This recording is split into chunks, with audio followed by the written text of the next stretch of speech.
Hello everyone, Steve here from Tech Toy Tinker and Retro Arena. I'm going to give you a quick update as to the RG351MP build. I've been doing some ports recently. You can see Counter-Strike is here, and it does work. I'm not going to go through the entire thing, but I'll briefly launch the game and show you how to log into one. It does take a minute to load because it's a port and it's got to load several other things before it can run the game. There's a couple of ports like that, the Half-Life ones, Diablo 2, which I haven't completely installed that one yet. But it works fine. It just takes a minute to launch. You'll see what I mean right here.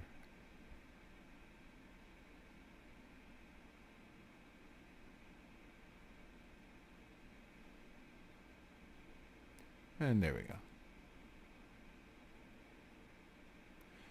For some reason, every time the picture leaves the screen, my camera wants to leave or lose focus until the picture comes back, and then it just readjusts itself again.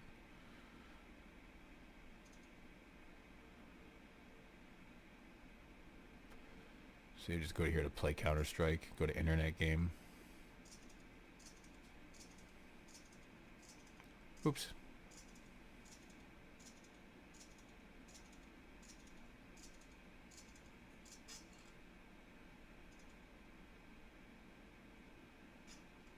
Let's try that again.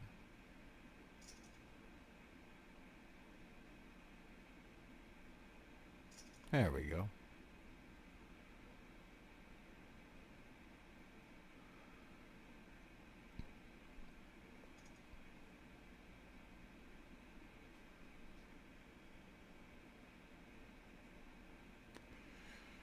So as you can see here, Internet will start flashing, it'll connect, it'll start downloading the resources, and once it's done all the resource downloading, at that point it'll let you into the game. But I'm not going to sit here and download all that and make you guys watch for 10 minutes while it gets all the game resources. You guys can do that on your own. As I was saying, there's also Blue Shift and the first Half-Life game.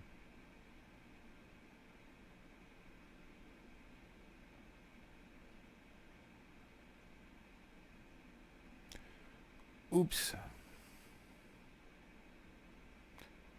Well, as you can see, we're going to be loading Counter-Strike for a second time. For no reason other than because I clicked the wrong button.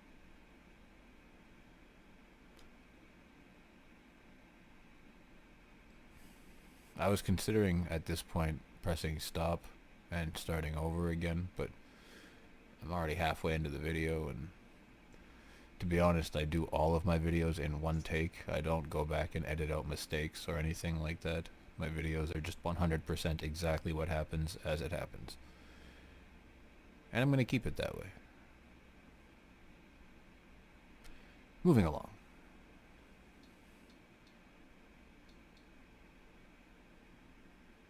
Just to give you an idea as to some of the ports, there's going to be a fair bit more added by the time the image is released. I'd say easily 10 more than what you're going to see in this list now.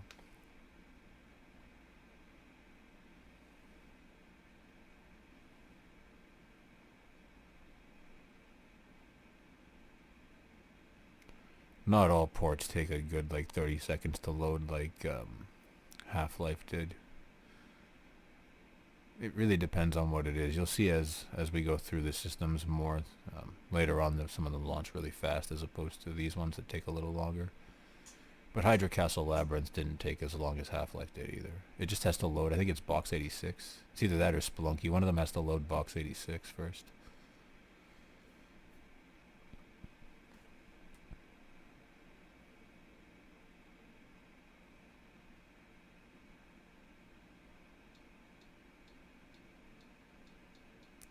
Let you see the rest of the ports quickly. Moving along here.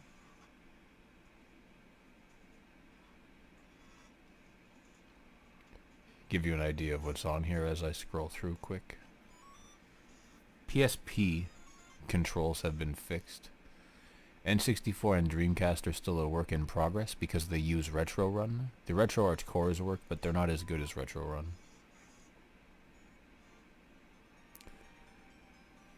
MSU Mega Drive. I'll show you guys this quickly as well. This is, for those of you that don't know, this is Mega Drive or Sega Genesis with CD quality audio, much like the SNES MSU one. Same difference.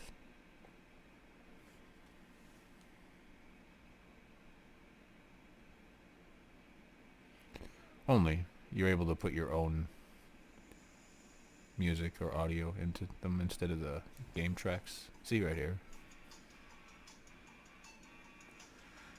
And so when you do that, you basically just get your own soundtracks to the game, which I find is kind of fun. I did it with Michael Jackson's Moonwalker too. I took out the MIDI songs and replaced them with WAV files of the actual song, so when you're playing the game you get to listen to real Michael Jackson music.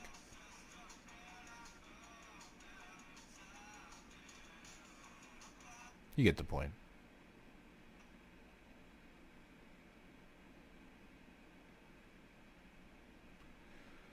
I got a couple more things I want to show you guys, but I'm going to try not to make this video super long.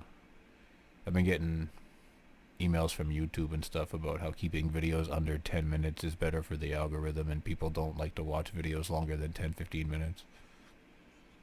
So I'm going to try to keep my videos in that time frame when possible. There's going to be some tutorials that I'm going to do on advanced MAME in the future, which it's not possible to keep those 10 minutes. Those are going to be 30-minute videos. There's nothing I can do about that. There's a lot of information I have to convey in those videos. But also, there's not a lot of videos or help for stuff like MAME or in-depth advanced MAME. So I figure I should do them. That way they're out there. This is the current standalone SCUM. As such, it would run Grim Fandango, Monkey Island 4, things of that nature that you would normally need residual VM for. It'll also run Day of the Tentacle, which you're going to see now, just because I didn't have a lot of games.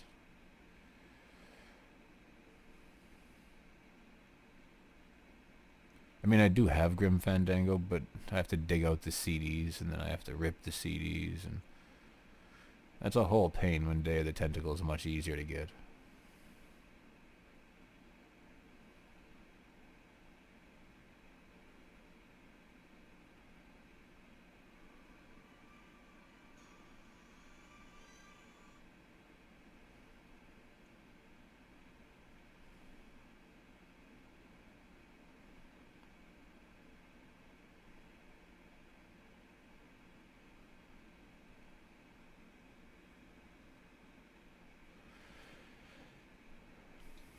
Yeah. So Supervision, Adventure Vision, Megaduck, Astrocade, and Arcadia currently use Advanced MAME. Trick here is when you get into Advanced MAME, you want to press L2 to open the menu. You can move around with the joystick. You'll notice it's inverted in this video. That's just because we fixed the kernel finally, so I gotta go switch them around again. So basically you'd want to just go to input this system for the game. R2 is going to exit it for you. But whenever you use Advanced MAME, you want to immediately open the game, press L2, and configure your input because it's a per game setting. I think that'll pretty much cover it for this video here. Double check. Oh, we got this working too. I'll show you guys this quickly. A is pause. L and R triggers, fast forward, rewind. B is to leave.